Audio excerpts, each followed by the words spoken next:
Okay, welcome to Slur Academy. Today is gonna be a quick one. Most people don't understand how to mix a talking drum, then manage it with the kick, then manage it with the bass. The reason is that the most difficult frequency to control in a mix is the frequencies that lies in the low part of the frequencies, such as the kick, the bass, and talking drum, and whatever instrument that are stuck in that part of the frequency. Alright, so we're gonna be talking about how to control all these frequencies and make them communicate and work together perfectly. So let's listen to the talking drum on this project. I have a gospel project here as a praise song. Oh, let's listen to this. Alright, so I'll be bypassing this effect and I will just walk through it, what I've done with you. So we have this talking drum. It sounds just like this.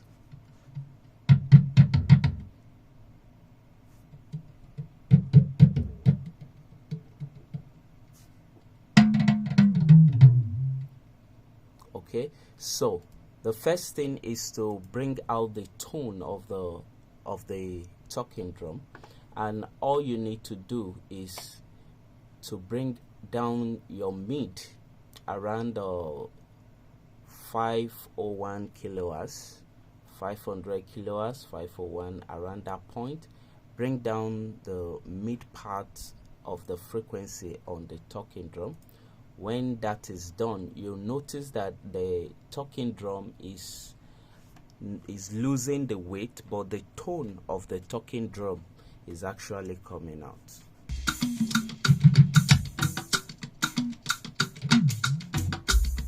You understand? So if the tone, most of the time one EQ might not achieve this, you might want to add an additional EQ to it. So let's add another additional EQ. What you are going to do is going to be similar to what you have done on the first EQ. So you are going to be bringing down the the mid part of the talking drum. So now what I've done here is that I don't want to push it further too much, so I want to be using a dynamics to control it so that it's gonna be more smoother. So what I did is applying a dynamics at the mid part here, the same kind of range. It could be around 500 to 700, around this part of the frequency. So the next thing you want to do is to bring up the treble part of it. That's the high frequency. So when you bring up the high frequency, it brings out the sound, or it makes the voice of the talking drum clearer. You understand? So when you bring down the mid part of it, what it does is that it boosts the low end of the talking drum, and as a talking drum you want that low end to be soft, so it softens the talking drum and enhance the low end of it. So the talking drum is lost in the low part, so you want it to be bright. You want the tone, as the name implies, talking drum. The instrument is actually talking, but you want to make the talk clearer. So what you can do is introduce an excitement on the treble part of it. Okay, you can introduce a saturation on the treble part. You can as well just increase your high frequency on your EQ to bring out the clarity of the talking drum. So what this does is bringing out the clarity of the talking drum. A saturator can do that, and an exciter can also do that. Maybe an hair plugin, a plugin that can boost or enhance the high frequency. Okay, so now this is what we have.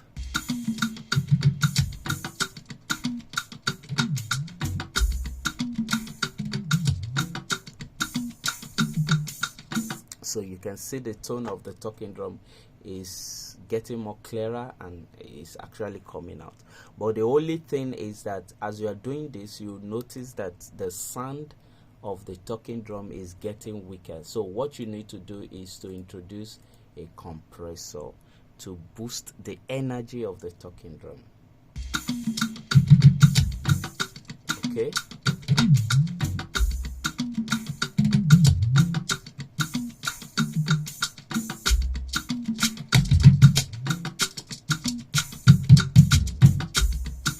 So you have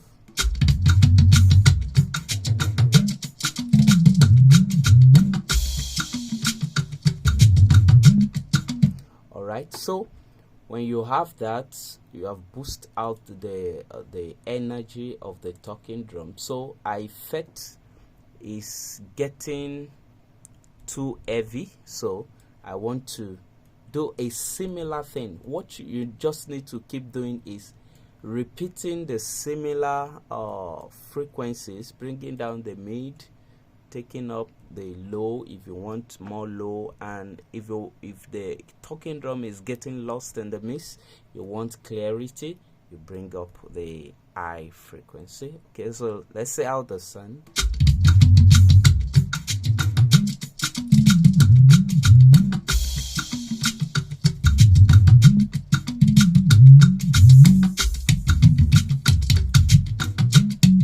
So how am I able to achieve this? Actually, you can see I've used 3 EQ in this on this channel.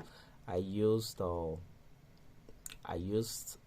first EQ, the one coming with the plugin directly on the channel. Then I have this channel, this track sent to this bus, okay, because I have 2 tracks of the talking drum, so I had to send it to a single bus to control those frequencies at once. So I applied a dynamic EQ to control the same frequencies. Then I noticed there is a loss in weight and heaviness of the talking drum. Then I applied a compression. So I actually use 3 EQ to achieve this. So you keep on adding those EQs depending on the mic that you have used to record the talking drum, because it matters. The frequencies and the reception of those mics will determine how much effort you put in bringing out the tone of the talking drum. Okay, so the mic has to be good to take the talking drum to capture those frequencies you want from the talking drum originally, and after that you start combining your EQ. If you feel you are losing energy, you introduce your compression, and if you feel you are losing the talking drum to the low end, you introduce your high frequency.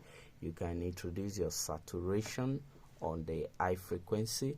You can introduce an exciter on the high frequency. So now there will be a kick on the project, definitely.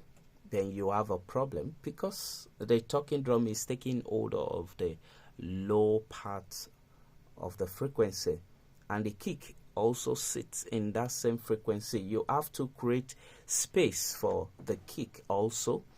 So you have to decide scale of preference, which one is more important, which one should dominate. Is it the kick or the talking drum? So in this project, I know the kick should dominate. Okay, in most of the project the kick should dominate. So you want to create space for the kick in this frequency, irrespective of the space that the talking drum is taking. Now the talking drum is taking the space, and you want to create space for the kick. So all you need to do is to go to your compression, whatever compressor you have used, and you create a side chain. Okay, you create a side chain for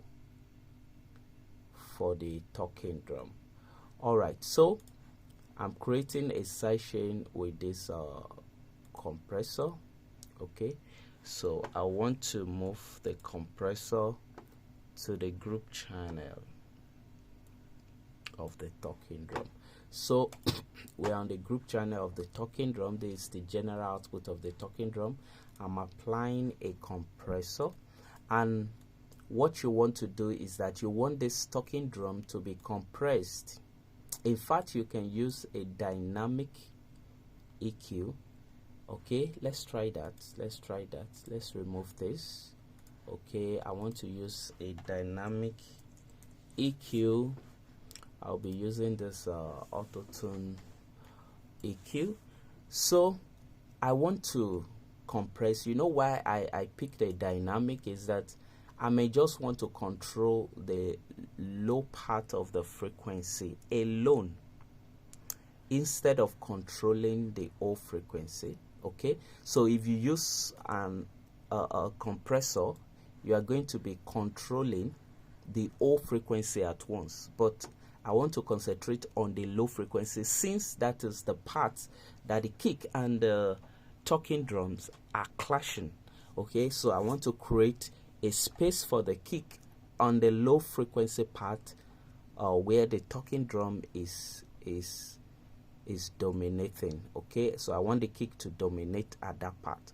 So I pick the low frequency around this part. Okay, let's play and see.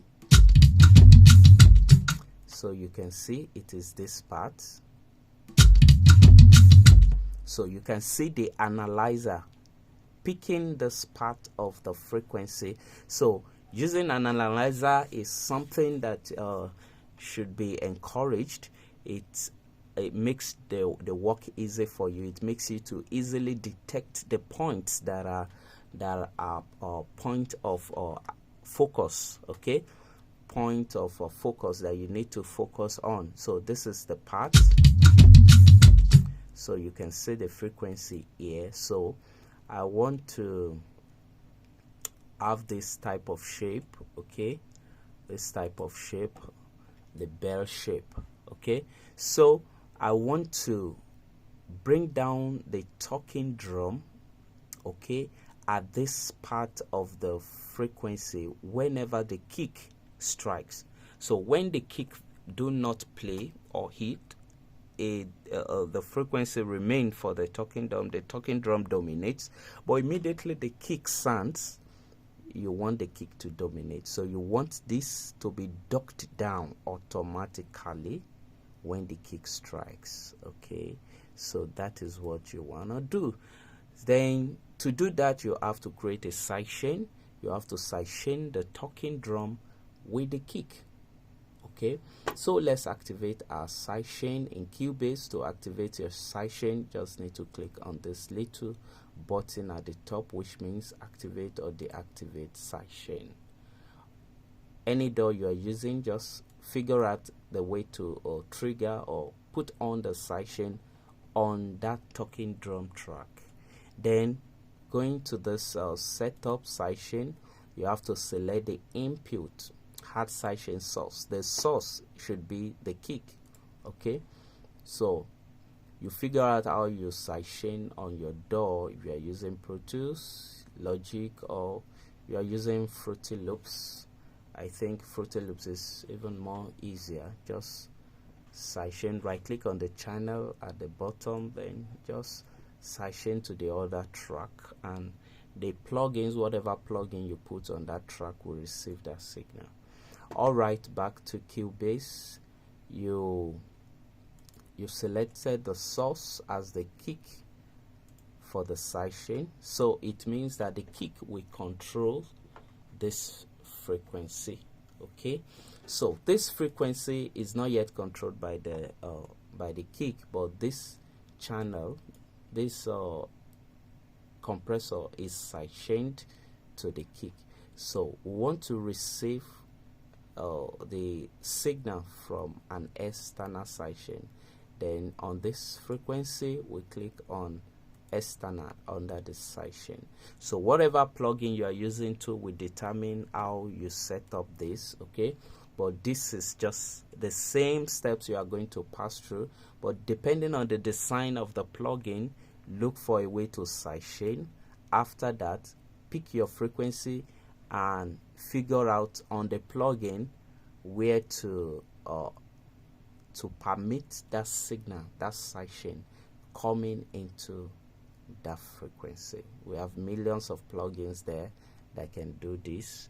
FabFilter ProQ also can do this, and we have frequency. We have lots of plugins that will do this. Even the Ketchup EQ2 should be able to do this. All right, so for now we are bringing in the signal from an external sidechain to control this frequency. So I'm bringing down my threshold, that is how much I want to this frequency to be notched down, and the range I want this frequency to be notched down. I'm going to set all those. So let's see how it works.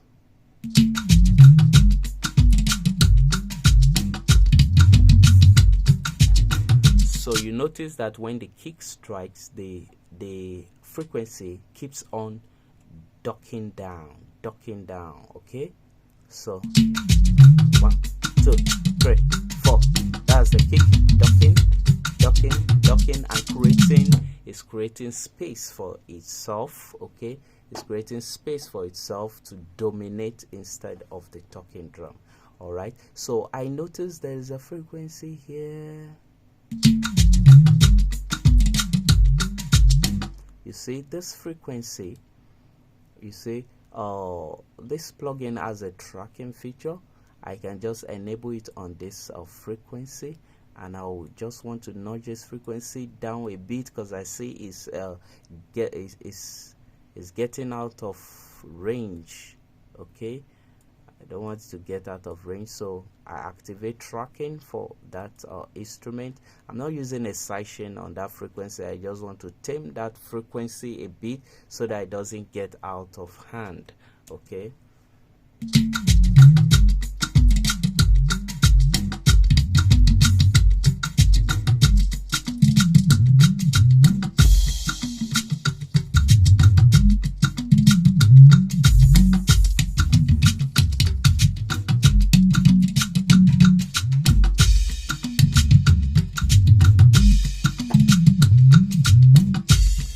so you can see the kick is working perfectly with the talking drum. I may want to bring the volume of the talking drum down a bit more, then enhance the volume of the kick a bit more. All right, so let's look at the bass. What happened when you put the bass on the project?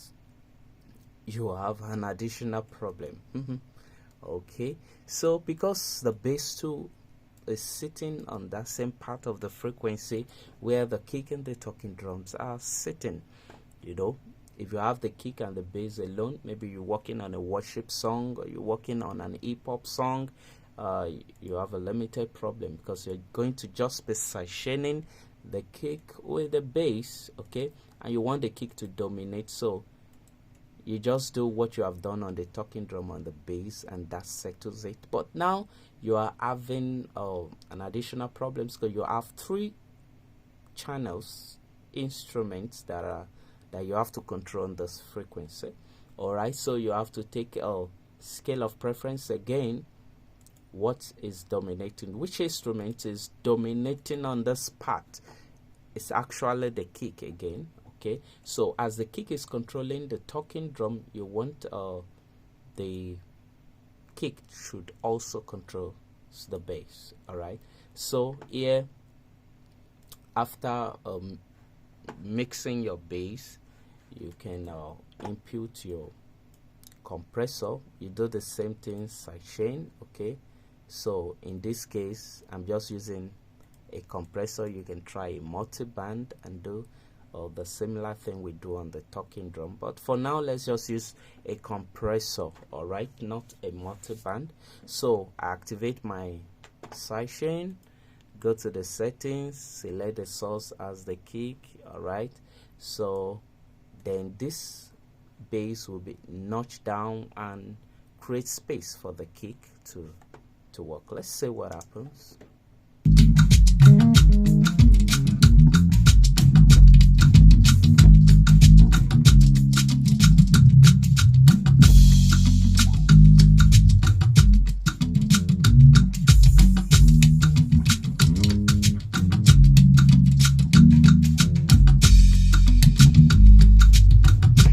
Want a fast attack, because you want the punch of the kick, you want it to quickly notch down. That is the attack of the compressor, and you also want it to release on time, not too late, not a very slow release, because if you have a very slow release, is the bass, you're gonna notice a breathing on the bass. The bass will come down and gradually comes up, come down and gradually comes up. That's the breathing effect. You have that breathing effect on the bass, and it's so going to be very glaring that you have applied a compressor on this, which is bad. So you want a fast release, not too fast, because if you have a very fast release, you have your bass punching like pumping up. You understand? Because the kick is nudging, is bringing it down with a fast attack and releasing with a fast attack. That will also be bad. So the attack should be at very fast attack, the minimum, and the release should be set accordingly, not too fast and not too slow. Okay.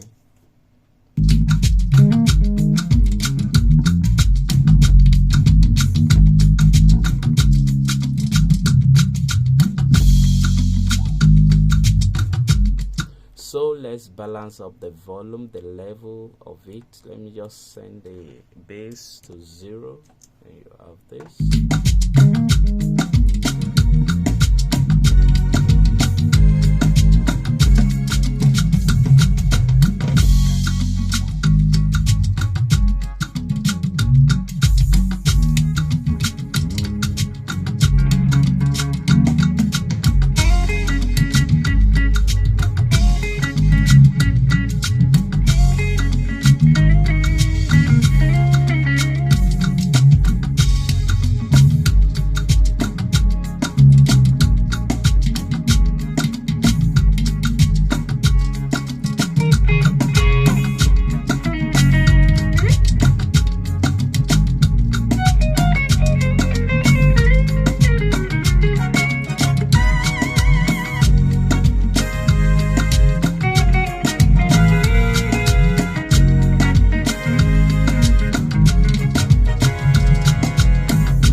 So thank you for joining this lecture.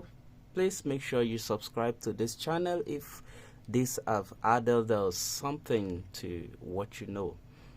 Subscribe to the channel, give us a thumb up, and please drop a comment. If you have any question, drop it in the comment box and I will respond. Thank you and remain blessed.